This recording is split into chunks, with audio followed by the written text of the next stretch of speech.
va faire du beurre de karité. Bon, les gens, vous avez été beaucoup à me dire de changer de micro ou d'investir dans un micro. Mais vous, là, vous êtes méchants, hein? Moi, j'avoue, c'est vrai qu'il y a des moments où on ne m'entendait pas du tout.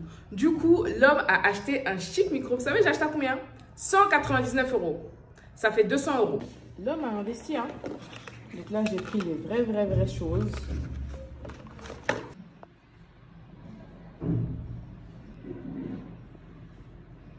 Allô, allô. Vous voyez, dans nos mariages, j'aimais trop dire ça. Allô, allô, allô. Donc là, normalement, vous devez grave bien m'entendre. Franchement, je suis vraiment désolée pour toutes les fois où vous ne m'entendiez pas.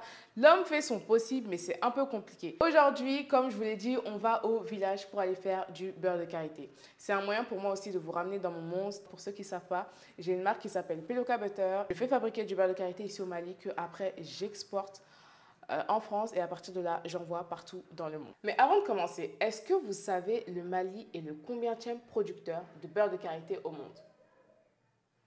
Je suis sûre que vous ne savez pas. Nous sommes deuxième producteur de beurre de karité au monde et c'est juste incroyable. C'est-à-dire qu'aujourd'hui, le Mali a ce savoir-faire qui lui permet de produire et de commercialiser du beurre de karité partout dans le monde. Mais malheureusement, ce savoir-faire commence à se perdre petit à petit, voire disparaître. Sans oublier que la place du Mali aussi est actuellement menacée par l'arrivée de nouveaux concurrents, c'est-à-dire les pays asiatiques. Parce que le beurre de karité, ça prend énormément de temps à faire et ça demande un savoir-faire très précis. Du coup, les pays asiatiques ont cette capacité à industrialiser un domaine, ce qui veut dire qu'ils achètent les amandes ici en Afrique, que ce soit au Nigeria, au Mali, Burkina ou alors Côte d'Ivoire, peu importe, et ensuite ramènent les amandes dans leur pays, le transforment en utilisant des machines, par exemple des presses à froid, alors que nous ici au Mali, la plupart des femmes le font à la main et ça prend énormément de temps. De toute façon, aujourd'hui, je vous ramène et vous allez voir. C'est vraiment quelque chose de passionnant, quelque chose d'extraordinaire, mais c'est quelque chose de très pénible.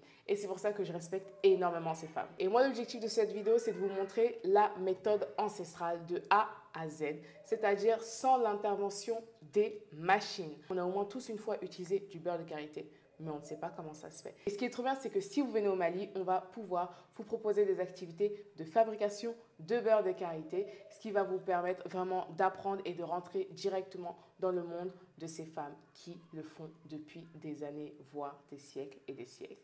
J'espère que vous êtes prêts. C'est parti! J'ai failli oublier. Avant de commencer cette vidéo, je dois vous parler de la meilleure application de transfert d'argent, c'est-à-dire TapTapSend. L'application qui, moi, limite, me permet de vivre ici au Mali. Parce que, en fait, comme les activités que j'ai actuellement sont encore en France, j'en ai quelques-unes ici, mais la plupart sont en France, j'ai besoin constamment de transférer mon argent de la France vers ici le Mali. Et le moyen que j'utilise, c'est TapTapSend qui ne me facture que 2 € de frais d'envoi, peu importe la somme que j'utilise. Et moi, j'ai un gros cadeau pour vous, c'est que si c'est votre première fois d'envoyer de l'argent, vous allez pouvoir l'envoyer pour la première fois gratuitement en utilisant le code promo PELOKA. Voilà, let's go!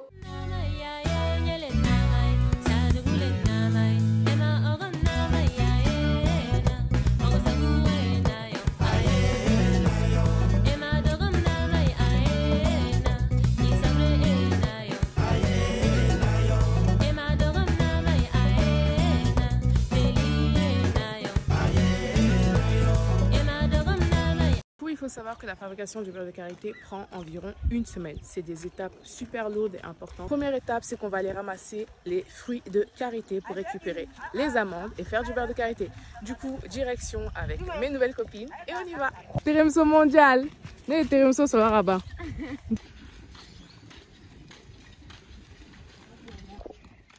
Regardez comment c'est super beau. Franchement, j'aime trop. J'aime trop cette ambiance. Incroyable. Et je pense que les gens qui habitent ici ne se rendent même pas compte de la chance qu'ils ont. De la chance qu'ils ont d'avoir un paysage comme ça. C'est trop beau. C'est trop beau. Moi, j'aime trop. J'aime trop. Du coup, ce qu'ils font en fait, c'est qu'ils ramassent tout et ils mettent tout au pied d'un arbre comme ça. Ça leur facilite le ramassage.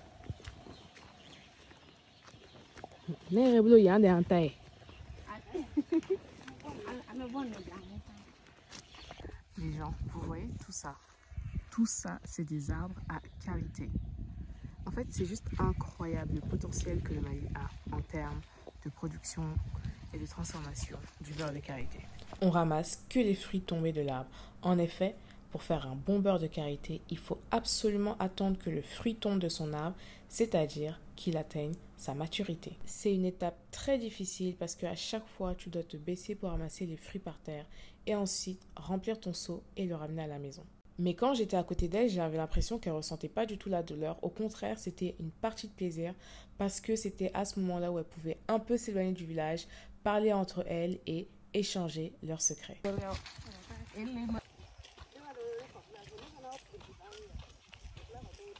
Trop bon.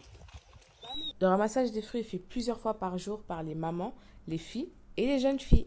De retour au village, on va reverser toute notre récolte dans des trous géants. Comme nous sommes en pleine saison des pluies, les femmes n'ont pas le temps de transformer ces amandes en beurre de karité dans l'immédiat. Du coup, elles font des trous dans le sol afin de renverser tous les fruits qui vont leur permettre de conserver les amandes. Une fois la saison des pluies terminée et donc les récoltes faites, elles vont réouvrir les trous et commencer la production du karité. Étape numéro 2, le dépulpage, qui consiste à enlever toute la chair du fruit et de retrouver uniquement la noix. La troisième étape, la mise en place des noix dans le dibi. Cela va nous permettre de décortiquer beaucoup plus facilement les amandes. En effet, nous on a besoin de ce qui se trouve à l'intérieur de la noix. Et pour ça, on a besoin de le faire chauffer à basse température pendant plusieurs jours afin de pouvoir récolter l'amande sans pour autant la brûler et conserver toutes ses propriétés. Et ça va permettre de casser tout simplement la noix. C'est super joli. Après 3 jours au dibi, voici le résultat. On retrouve l'amande débarrassée de sa coque. Ensuite, on ramène cette amande au moulin afin de la transformer en pâte, ce qui va vraiment nous faciliter la transformation en beurre de karité. La pâte a vraiment un aspect de chocolat et elle a la même odeur que le cacao. C'est juste incroyable. On arrive à mon étape préférée, il s'agit du barattage. Alors du coup, on mélange la pâte qu'on a faite écraser pour obtenir la pâte. On va mélanger avec de l'eau qui va nous permettre de faire remonter le beurre à la surface. Et c'est l'étape la plus pénible lors de la fabrication du beurre de karité. Et pour ça, toutes les femmes se réunissent pour le faire en même temps. Elles en profitent pour chanter, pour discuter.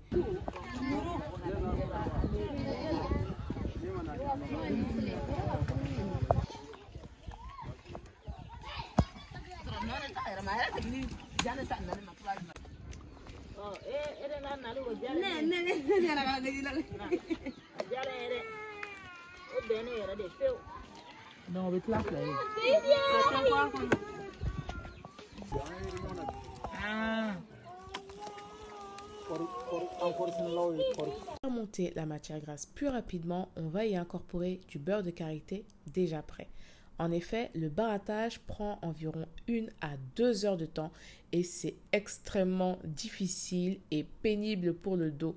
Moi-même, quand j'ai commencé à faire, au bout de 2-3 minutes, j'ai demandé à ce qu'on me remplace parce que dès que tu arrêtes, le beurre ne remonte pas à la surface. Ah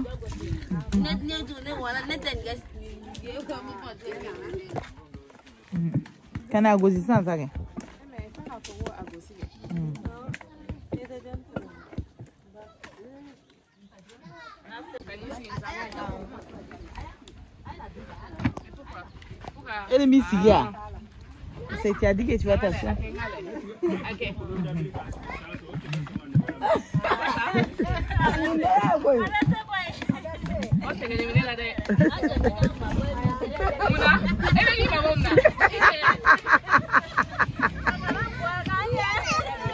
C'est vraiment dans les moments comme ça où tu te rends compte qu'avoir fait des études ou alors voyager dans le monde ne sert pas forcément à grand chose. Aujourd'hui, je suis autour de ces femmes qui font du beurre de karité et qui se moquent de moi parce que je suis super nulle. Je ne sais pas si vous voyez, j'ai un seau qui me permet de battre parce que mon dos n'arrivait pas à descendre jusqu'en bas. Franchement, c'était trop la honte. Mais moi, j'ai pas peur d'apprendre, donc tranquille. Pendant combien de temps? On me mène là.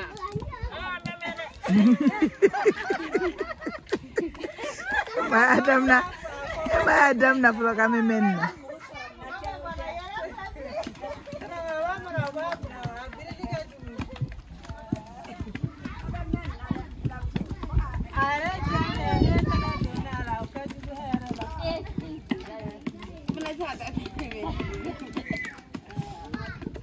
Quand la pâte commence à s'éclaircir, ça veut dire que le beurre commence à remonter.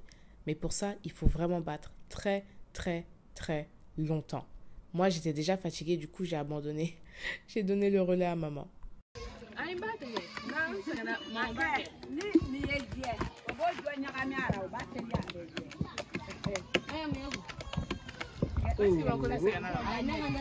Madame là.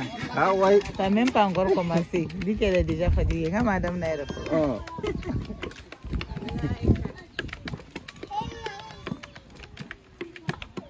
Elle dit que n'a filmé. Alors. Maman dit bolo.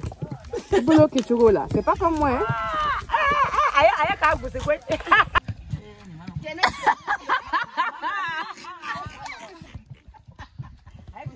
Tu devais.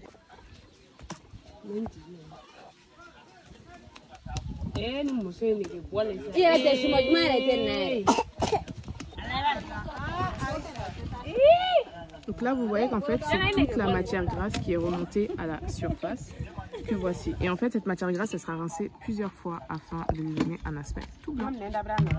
Franchement, c'est énormément de travail. Moi-même, je suis super fatiguée. Malgré que la matière grasse soit remontée à la surface, il est encore chargé de déchets. Voilà pourquoi il a cette couleur. Pour se débarrasser des derniers déchets, on va le faire cuire à feu doux pendant plusieurs heures. Grâce à ça, toute l'huile va remonter à la surface et les résidus, eux, vont se retrouver au fond de la marmite.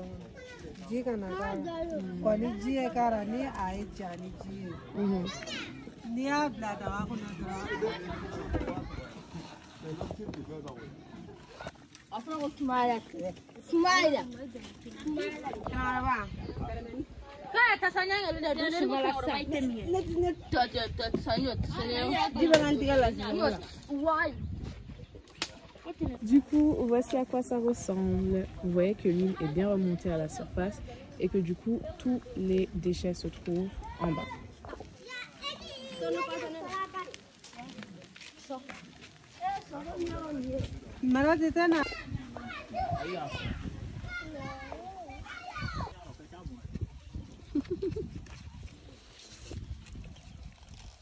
Vous pouvez le voir dans la vidéo, tous les résidus se retrouvent au fond de la marmite. Et il faut savoir que ces résidus-là, on peut les transformer en combustible et les femmes l'utilisent pour faire à manger. Il n'y a absolument rien qui se jette, tout se transforme. Du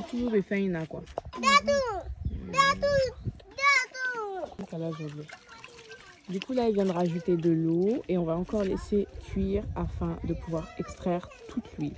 Franchement, il y a tellement d'étapes, c'est incroyable. Alors ça, c'est pour moi, c'est ma consommation personnelle.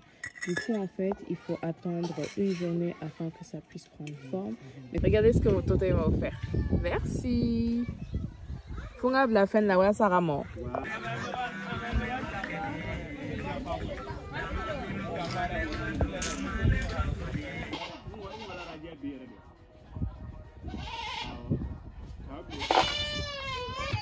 Ne manoron na de fumba fi sa fe gati.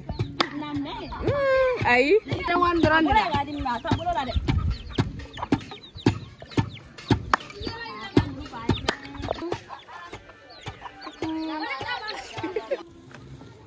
Du coup, on est le lendemain et voici à quoi ressemble mon beurre de karité. Donc vous pouvez voir qu'il est toujours en mode liquide parce qu'il fait super chaud et il n'arrive pas à se solidifier.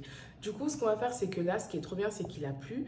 Et donc du coup, je vais utiliser la fraîcheur de l'environnement et notamment un petit peu de glace afin de le transformer en beurre de karité. Posé au balcon et on va faire ça tranquillement. Du coup, là, j'ai mis un peu de glace dans un récipient et j'ai mis un récipient propre par-dessus. Donc ce qu'on va faire, c'est qu'on va renverser l'huile de karité et on va touiller à l'aide d'une petite cuillère afin de la solidifier.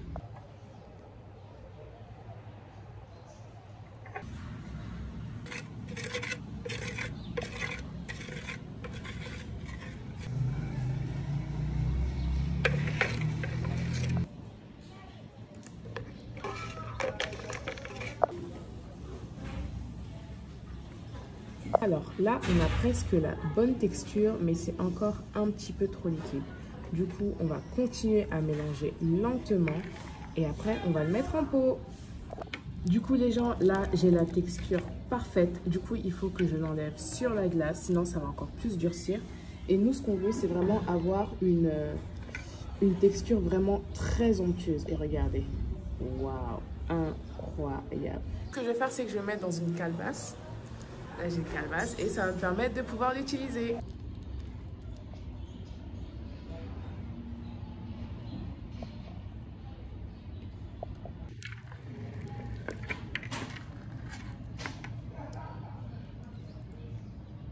C'est le résultat, un bon beurre de karité 100% naturel avec aucun mélange. Je vais pouvoir l'utiliser pour ma consommation personnelle, c'est trop bien. Et du coup, comme je vous ai dit, on va vous proposer plein d'activités où vous allez pouvoir faire du beurre de karité. Et surtout, c'est une activité que vous pouvez faire avec vos enfants. Donc quand vous venez au Mali, n'hésitez pas. Voilà, c'était Peloka.